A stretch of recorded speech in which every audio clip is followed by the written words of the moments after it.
जय हिंद, जय भारत दोस्तों। मैं पुष्पेंद्र गौड़ पुनः आप सभी का स्वागत करता हूं मेरी चैनल गणित की चौपाल पर। दोस्तों, कक्षा 10वीं के गणित विषय में अध्याय 6 हमारा लगातार चल रहा था। इससे संबंधित कुछ प्रश्न हम पहले हल कर चुके थे और लगातार आप मेरे वीडियो को देखना चाहते हैं तो आप मेरे चैनल को सब्सक्राइब जरूर कर लीजिए। तो यहाँ पर दोस्तों प्रश्नावली 6.3 का प्रश्न नंबर 6 कर रहे हैं। प्रश्न नंबर 5 तक इसके पहले वाले वीडियो में हम हल कर चुके थे। तो आइए देखते हैं दोस्तों, चित्र में यदि त्रिभुज एबीई सर्वांग सम है त्रिभुज एसीडी के, त्रिभुज एबीई सर्वांग सम है त्रिभुज एसीडी के, तो दर्शाइए कि त्रिभुज एडीई, त्रिभुज एडीई समरूप होगा त्रिभुज एबीसी के, समरूप होगा त्रिभुज एबीसी के। ठीक है, हम पहले वो वाला भाग ले लेते हैं जिसको उसने दिया है। तो उसने दिया है त्रिभुज एबीई सर्वांग सम है त्रिभुज एसीडी के। तो त्रिभुज एबीई सर्वांग सम है त्रिभुज एसीडी के, अर्थात ये स्थिति बनती है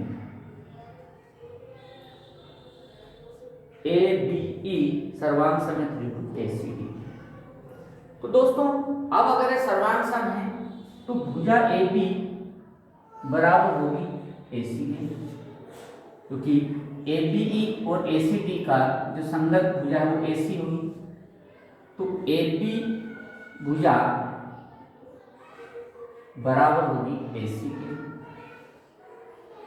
अर्थात ए बी बटे ए सी बराबर 1। ये हो गया। इसी प्रकार ए डी और ए ई, तो ए डी बटे ए ई, क्योंकि ये बराबर हो गए और कारण है संगत भाग है, संगत भाग बाय सिंप्लिसिटी भी लिखते हैं। इससे आ जाएगा ए डी बटे ए ई बराबर 1,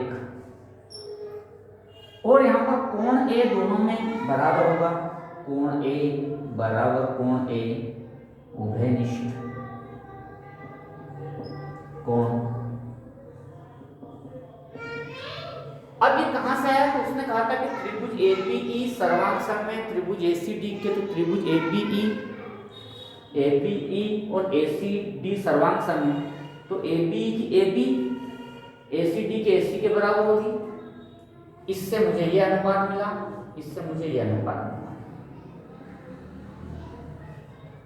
अब समीकरण 1 व 2 से दोनों का अनुपात बराबर है, तो ये समान अनुपात में होगी। ए बी बटे ए सी बराबर ए डी बटे ए ई।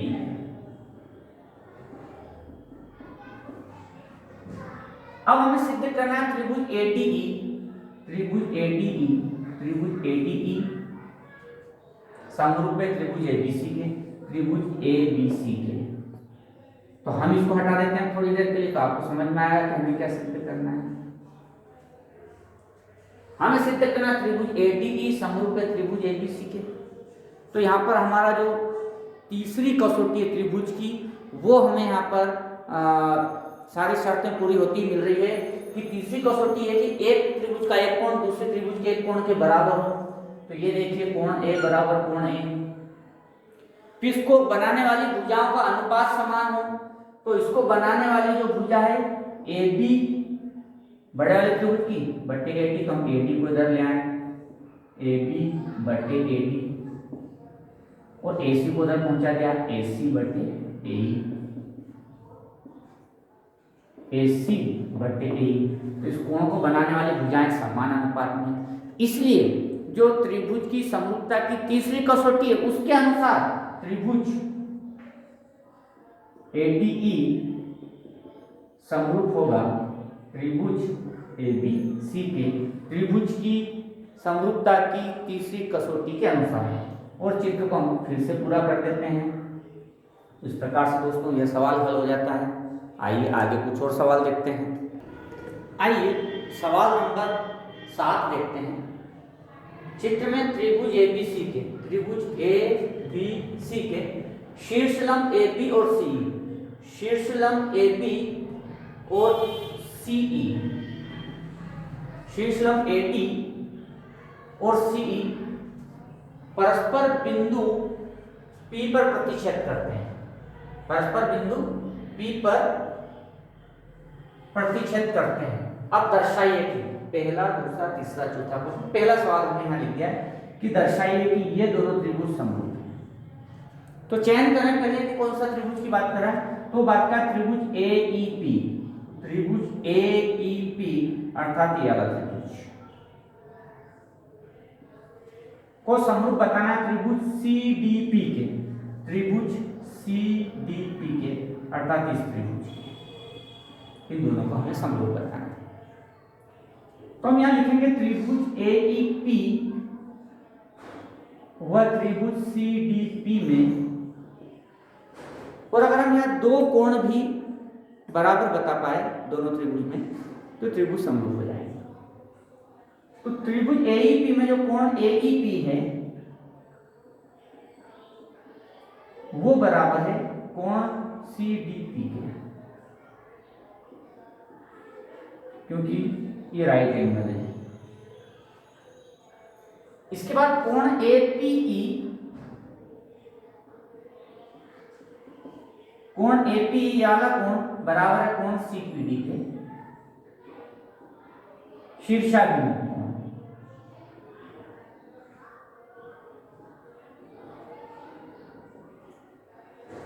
और दो त्रिभुज में अगर दो कोण भी बराबर हो जाते हैं तो फिर त्रिभुज समरूप हो जाते हैं। लेकिन समरूप में नाम देने का जो क्रम है उसको ध्यान रखना।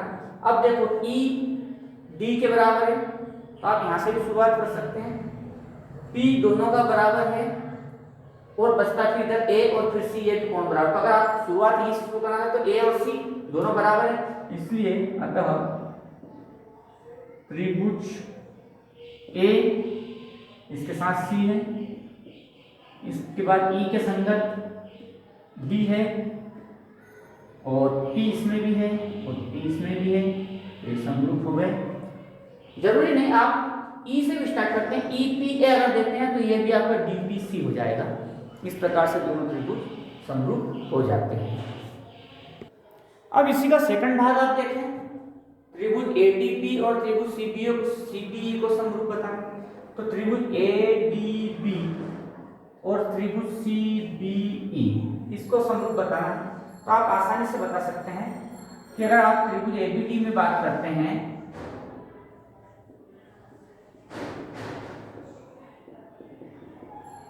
तो आप देखेंगे त्रिभुज अगर ABD में, तो ABD में एक कोण जो कोण ADB है वो बराबर होगा CBE के त्रिभुज में CEB के कोण BEC भी लिख सकते हैं। क्यों? क्योंकि 90 डिग्री का कोण है दोनों, और कोण B बराबर कोण B उभयनिष्ठ कोण है।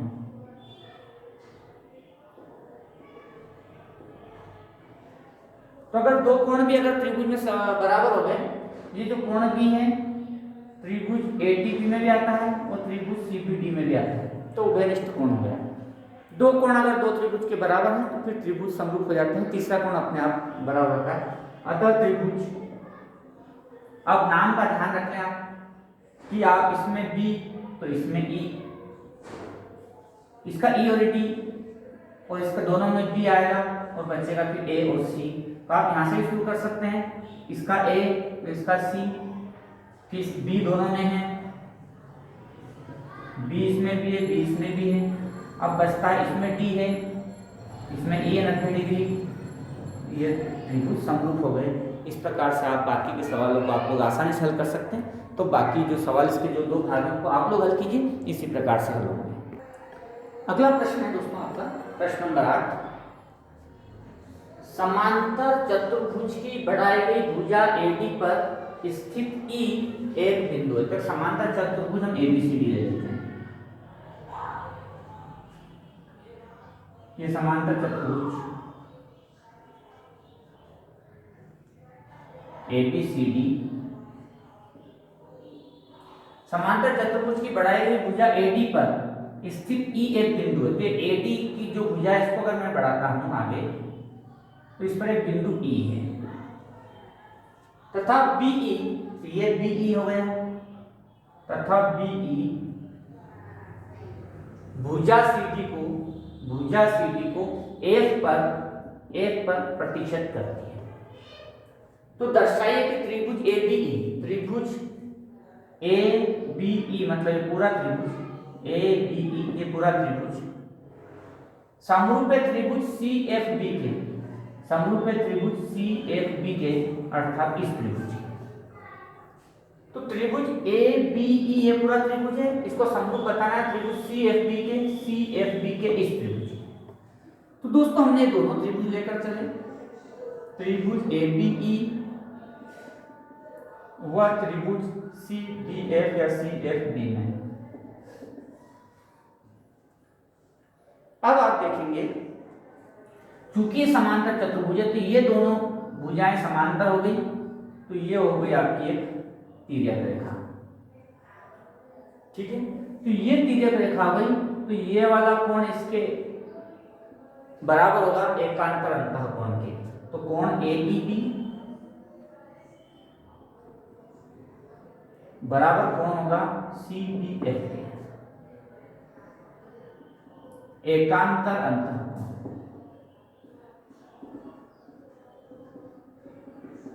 देखिए आप, ये समांतर चतुर्भुज होने के कारण ये दोनों समांतर हो गई, तो ये तिर्यक हो गई, इसलिए ये दोनों कोण एकांतर अंतःकोण हो गए। तो एक कोण तो ये बराबर हो गया। दूसरा कोण A कोण C के बराबर होगा, क्यों? क्योंकि ABCD एक समांतर चतुर्भुज है तो सम्मुख कोण बराबर होते हैं। अब ये सम्मुख कोण में ये वाला कोण त्रिभुज AB में चला गया और त्रिभुज ये वाला कोण उसमें चला गया, तो ये दोनों कोण बराबर होंगे। कोण A बराबर कोण C समांतर चतुर्भुज के सम्मुख कोण।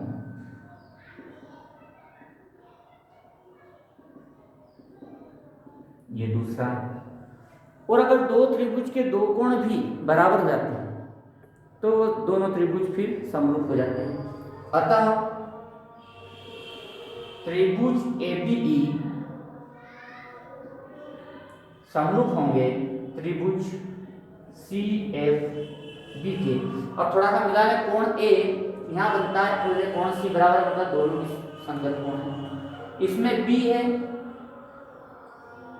इसमें E है, तो B के साथ यहां पर आएगा इसका E।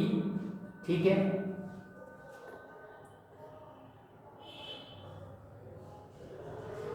और इसके बाद इसका ये वाला कोण इसके कोण के बराबर आता है।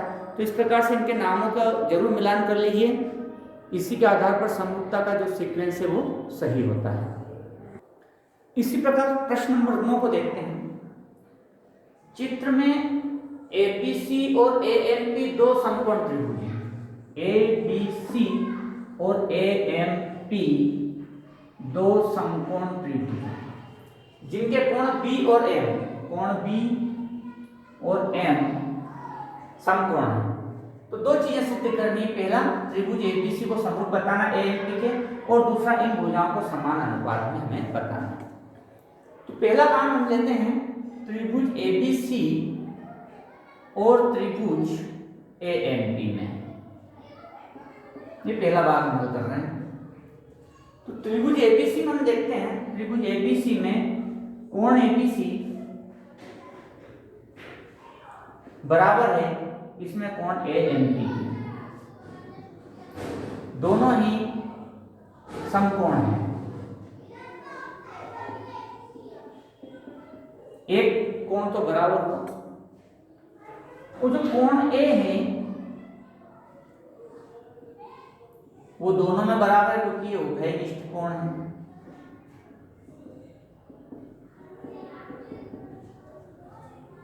और दो त्रिभुज में अगर दो कोण भी आपस में बराबर हो तो वो समरूप हो जाते हैं।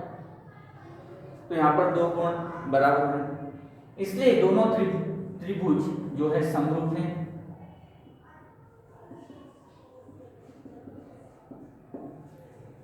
तो इसका भी कोण ए है, दूसरे का भी कोण ए है, तो एक त्रिभुज का ए, दूसरे का भी हम ए लेंगे, क्योंकि उसी सीक्वेंस में नाम लिखना होता है। इस ABC का दूसरा कोण B इसके m के बराबर है, अगर इसका B लेते हैं तो इसका m, और इसका तीसरा कोण है C तो इसका तीसरा कोण है B, तो ये हो गया समरूप। लेकिन जो त्रिभुज की समरूपता की जो कसौटियां हैं, उसमें जो प्रथम कसौटी है वो कहती है कि अगर दो त्रिभुज के तीनों कोण बराबर हों तो उनकी भुजाएं समान अनुपात में होती हैं। तो अब इन दो त्रिभुज के तीनों कोण बराबर हैं, तो फिर इनकी संगत भुजाएं समान अनुपात में होगी। अब संगत भुजाएं कैसे देखेंगे, तो त्रिभुज ABC में अगर मैं समकोण लेता हूं तो उसके सामने की भुजा AC, तो AC के संगत फिर दूसरे त्रिभुज में भी समकोण की सम्मुख भुजा ही होगी। तो दूसरा त्रिभुज है AMP, इसमें समकोण के संगत भुजा है AP। अब फिर पहला त्रिभुज ABC, पहले वाले त्रिभुज में जो उभयनिष्ठ कोण है उसकी सम्मुख भुजा, तो त्रिभुज ABC में जो कोण A है उसके सामने की भुजा है BC। तो AMP त्रिभुज में भी यही कोण उभयनिष्ठ है, तो इसके सामने की भुजा MP। तो आपका आता है AC बटे AP बराबर BC बटे MP। तो ये समान अनुपात में आती है। कहां से आई है, तो प्रथम कसौटी से। तो त्रिभुज की समरूपता की प्रथम कसौटी से, और त्रिभुज की समरूपता की प्रथम कसौटी यही है कि दो त्रिभुज के अगर कोण बराबर हैं तो उनकी संगत भुजाएं समान अनुपात में होती हैं। तो इस प्रकार दोस्तों हमने कुछ समस्याओं का हल किया, प्रश्नावली 6.3 की। बाकी समस्याओं को मैं अगले वीडियो में प्रस्तुत करूंगा। तब तक के लिए विदा। जय हिंद, जय भारत।